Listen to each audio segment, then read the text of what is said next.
नमस्कार दोस्तों, 1 मार्च 2014 रात के 12:42 में मलेशियन एयरलाइंस की फ़्लाइट MH370 कोलालमपुर से टेकअप करती है। इस फ्लाइट को जाना है बीजिंग। इस फ्लाइट के अंदर 227 पैसेंजर्स बैठे हैं, 10 फ्लाइट अटेंडेंट्स है और 2 पायलट भी इस प्लेन को उड़ाने लग रहे हैं। एक तरफ है कैप्टन जहारी अहमद शाह, 53 साल के, one of the senior most captains Malaysian airlines के, बहुत ही एक्सपीरियंस है। दूसरी तरफ से फर्स्ट ऑफिसर फारिक खामी, 27 साल के हैं। ये इनके लिए एक ट्रेनिंग फ्लाइट है। इस ट्रेनिंग फ्लाइट को कंप्लीट करने के बाद ये फुली सर्टिफाइड हो जाती है। फ्लाइट करीब 20 मिनट तक उड़ान बढ़ती है सही दिशा में और रात के 1:08 पे ये फ्लाइट मलेशियन कोस्टलाइन को पार करके साउथ चाइना सी के ऊपर चली जाती है। ये वियतनाम के डायरेक्शन में। जहारी रिपोर्ट करते हैं कि प्लेन का लेवल 35,000 फीट पर है। सब कुछ नॉर्मल चल रहा था। इसके करीब 11 मिनट बाद एरोप्लेन पहुंचता है वियतनामीज एयर ट्रैफिक की ज्यूरिसडिक्शन के अंदर है। इसी रीजन से जो कोलालमपुर का एयर ट्रैफिक कंट्रोल है वो रेडियो पर कहता है Malaysian B70 contact OG man 120.9 good night. इसके जवाब में कैप्टन जहारी आंसर करते हैं गुड नाइट मलेशियन 370। सुनने में ये सब कुछ नॉर्मल लगता है और है भी ये नॉर्मल इस पॉइंट ऑफ टाइम पर, लेकिन ये जो शब्द थे कैप्टन जहारी के, ये आखिरी शब्द थे जो इस एरोप्लेन से सुनने को मिली। उसके बाद इस फ्लाइट का कोई अता पत्ता नहीं चला। कि मलेशियन एयरलाइंस की फ़्लाइट अचानक से गायब हो जाती है और ये घटना बन जाती है दुनिया की सबसे aviation mystery. Malaysia Airlines flight MH370 flight MH370 1:21 Kuala Lumpur के एयर ट्रैफिक कंट्रोल वाले इसे नोटिस नहीं करते हैं और जब करते हैं तो उन्हें लगता है कि ये जो प्लेन है हमारे रेडार के रेंज से बाहर निकल चुका है और वियतनाम के एयर स्पेस के अंदर चला गया हो, तो कुछ अनयूजुअल नहीं। जबकि दूसरी तरफ वियतनाम में जो एयर ट्रैफिक कंट्रोल वाले थे वो देखते हैं कि MH370 उनके एयर स्पेस में आया है, लेकिन अचानक से रेडार से गायब हो जाता है। प्लेन से वो कम्युनिकेट करने की कोशिश करते हैं लेकिन दूसरी तरफ से कोई जवाब नहीं आता। बार बार कोशिश करने के 18 मिनट बाद वियतनामीज एयर कंट्रोलर्स कोलालमपुर को बता देते हैं कि MH370 अचानक से गायब हो चुका है। कोलालमपुर के जो एरोनॉटिकल रेस्क्यू कोऑर्डिनेशन सेंटर है उसे नोटिफाई किया जाना चाहिए था 1 घंटे के अंदर कि यहाँ पर प्लेन गायब हो चुका है, लेकिन एक्चुअल में 4 घंटे बीत जाती है जिससे पहले कि एक इमरजेंसी रिस्पांस को शुरुआत होती है। सुबह के 6:32 हो चुके होते हैं। ये वो टाइम था जिस टाइम पर एयरप्लेन को एक्चुअली में बीजिंग में लैंड करा जाना चाहिए, लेकिन उसके कोई लैंडिंग नहीं होती। तुरंत ही एक सर्च ऑपरेशन बुलाया जाता है, प्लेन को ढूंढने की कोशिश करी जाती है। अगर आप नक्शे पर देखेंगे प्लेन मलेशिया से बीजिंग जा रहा था, बीच में वियतनाम पड़ता है और साउथ चाइना सी आती है, तो ऑब्वियसली बात है जो ये सर्च ऑपरेशन था यहाँ पर साउथ चाइना सी के बीच में इस प्लेन को ढूंढने की कोशिश करी जाती है। 34 शिप्स और 28 एयरक्राफ्ट 7 अलग अलग देशों की इस प्लेन को ढूंढने की कोशिश करते हैं अगली सुबह, लेकिन प्लेन का कोई नामो निशान तक नहीं मिलता। करीब 4 दिन बाद 12 मार्च को खबर निकलती है कि प्लेन सिविलियन रेडार से जरूर गायब होते हैं, लेकिन उस रात एक मिलिट्री रेडार ने इस प्लेन को स्पॉट किया था। पर हैरानी की बात यह है कि इस मिलिट्री रेडार के अकॉर्डिंग ये प्लेन आखिरी बार देखा गया था रात के 2:22 पर 2:22 AM पर, और इसके लोकेशन शायद चाइना सी में नहीं थे, अंडमान और निकोबार आइलैंड्स के पास थी, मलेशिया के वेस्ट में स्ट्रेट ऑफ मलक्का में थी। और इस मिलिट्री रेडार के रेडिंग के अकॉर्डिंग ये प्लेन एक्चुअली में अंडमान आइलैंड्स के डायरेक्शन के ऊपर जा रहा था, बीजिंग से बिल्कुल उल्टी तरफ। इस खबर को सुनकर हर कोई हैरान रह जाता है। ये प्लेन आखिर गया तो कहाँ गया है? क्या ये इंडिया के डायरेक्शन में उड़कर कहीं हिमालय में या कजाकिस्तान के पास क्रैश कर दिया है? अगले कुछ दिनों बाद हमें एक नया सबूत मिलता है, सैटेलाइट डेटाज। पता लगता है कि प्लेन ऑटोमेटिकली एक सैटेलाइट से कम्युनिकेट करने की कोशिश कर रहा था। ये वैसे आम बात होती है, बड़े वाले एरोप्लेन्स होते हैं जैसे कि बोइंग 777 है, या सब सैटेलाइट्स के साथ कम्युनिकेशन करने की कोशिश करते हैं अपने कम्युनिकेशन को और आसान बनाने के लिए। ये वैसा ही होगा जैसे ही आपके जो फ़ोन्स होते हैं वो ऑटोमेटिकली नॉन वाईफाई के साथ कनेक्ट करने की कोशिश करते हैं, उसी तरीके से समझिए। लेकिन प्रॉब्लम ये थी कि इस प्लेन से जब सैटेलाइट से कम्युनिकेट किया तो उसने बस लॉग इन करने की कोशिश की, कनेक्शन बनाने की कोशिश करी। यहाँ पर कोई डेटा ट्रांसफर नहीं किया गया प्लेन के लोकेशन का। तो सैटेलाइट को बस ये पता था इस प्लेन ने मुझसे कम्युनिकेट करने की कोशिश की थी, लेकिन इसके अलावा कुछ नहीं पता था कि ये प्लेन एक्चुअली में किधर है।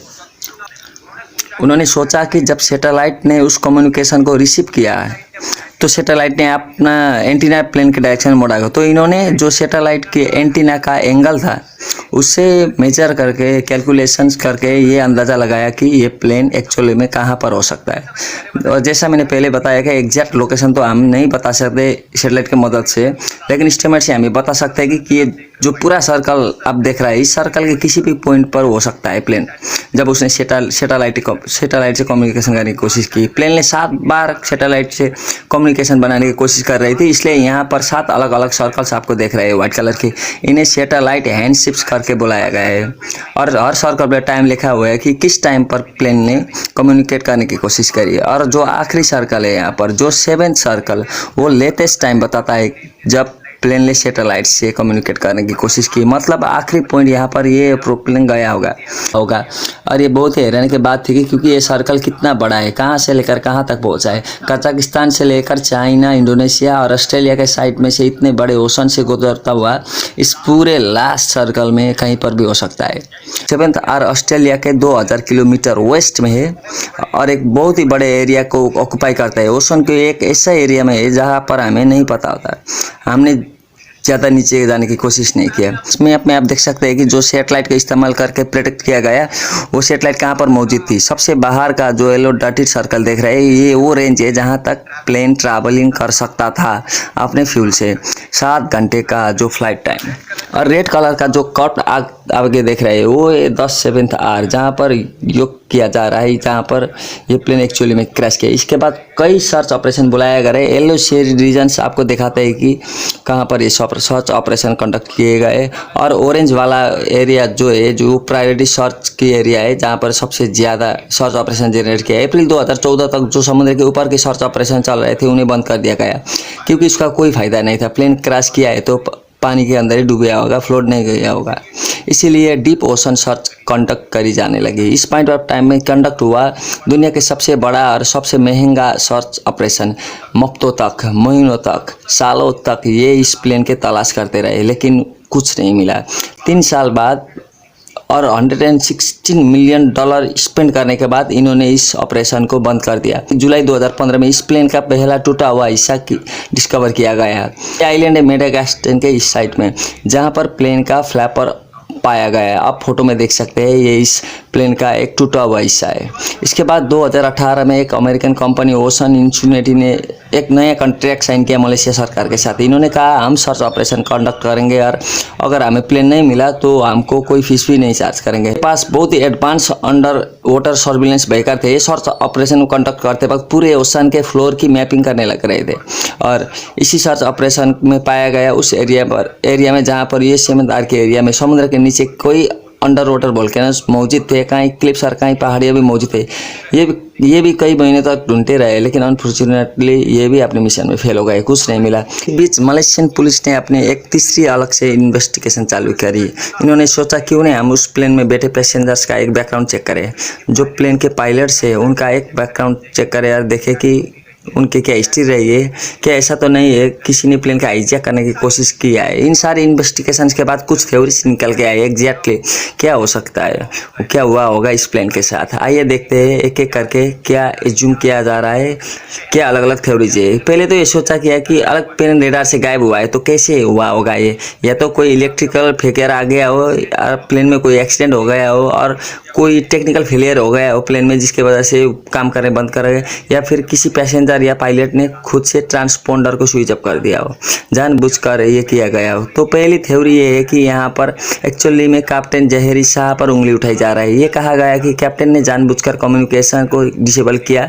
और प्लेन को जबरदस्ती ले जाकर ओशन में क्रैश कर दिया। दूसरा पॉइंट ये है कि इस एरोप्लेन को एक्चुअली में थाईलैंड और मलेशिया के बॉर्डर्स के एकदम बीचों बीच से उड़ाया गया है, जो कहा जाता है कि डिलीवरेटली किया गया होगा, जानबूझकर किया गया होगा। तीसरा ये एक बड़ा ही इंटरेस्टिंग पॉइंट है, ये कहा गया कि जहारी शाह के पास घर में उनके एक फ्लाइट सिमुलेटर था, जो कि कोई ज़्यादा अनयूजुअल चीज़ नहीं है, लेकिन वो फ्लाइट जनरेटर में एक बात प्रो किया था आपने गेम खेलने के लिए, जो बात एक्चुअली में कोई इंसिडेंटली उसी बात से गुजरता था जहाँ से MH307 जा गई है।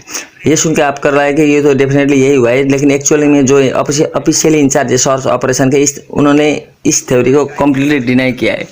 उन्होंने कहा कि ऐसा नहीं हो सकता है। काउंटर में भी इसके कोई आर्गूमेंट्स है। पहले तो ये है कि ये बहुत ही एक्सपीरियंस और सीजन पायलट थे जिन्हें सब रिस्पेक्ट करते थे।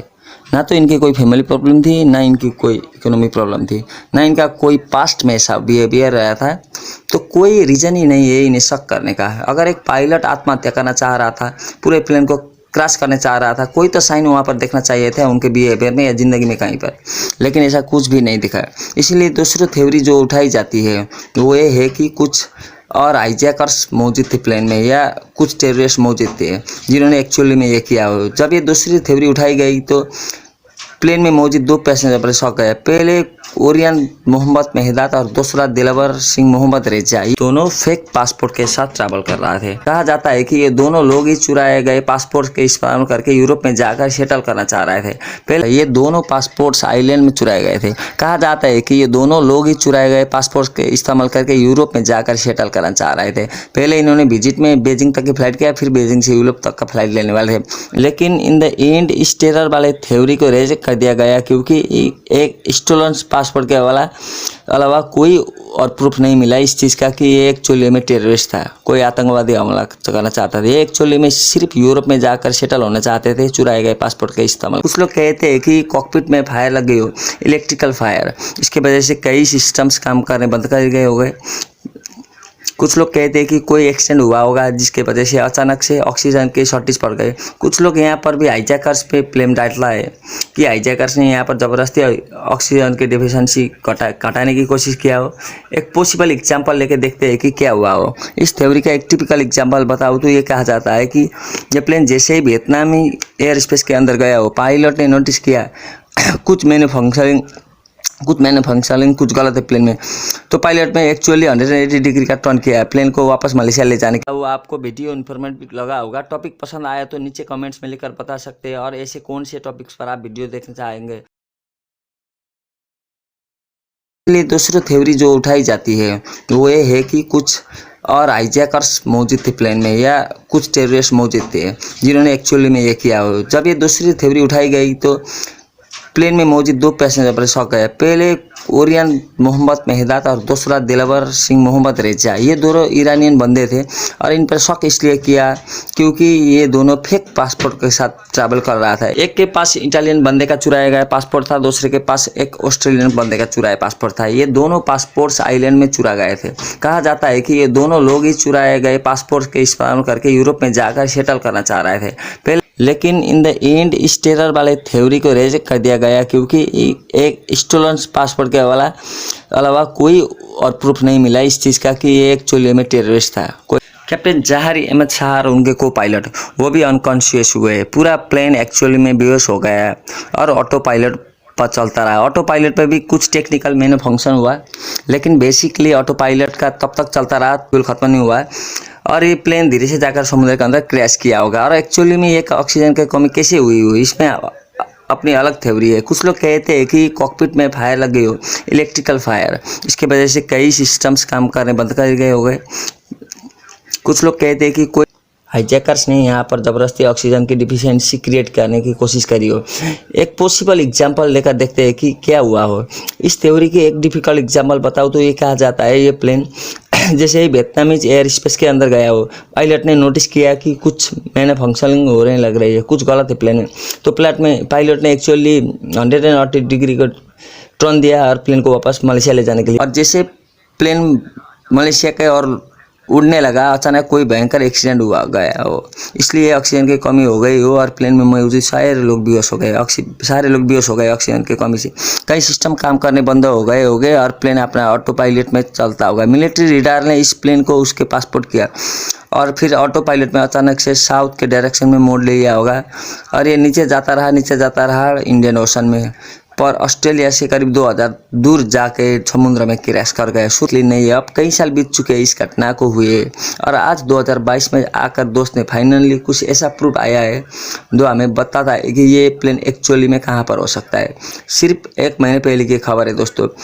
रिचर्ड गॉफ्री, एक retired air sports engineer, claim करते हैं कि वो इस रहस्य का राज अब जान चुके हैं। इन्होंने अपनी कैलकुलेशंस करी और कुछ रेडी में और टेक्नोलॉजी का इस्तेमाल करके।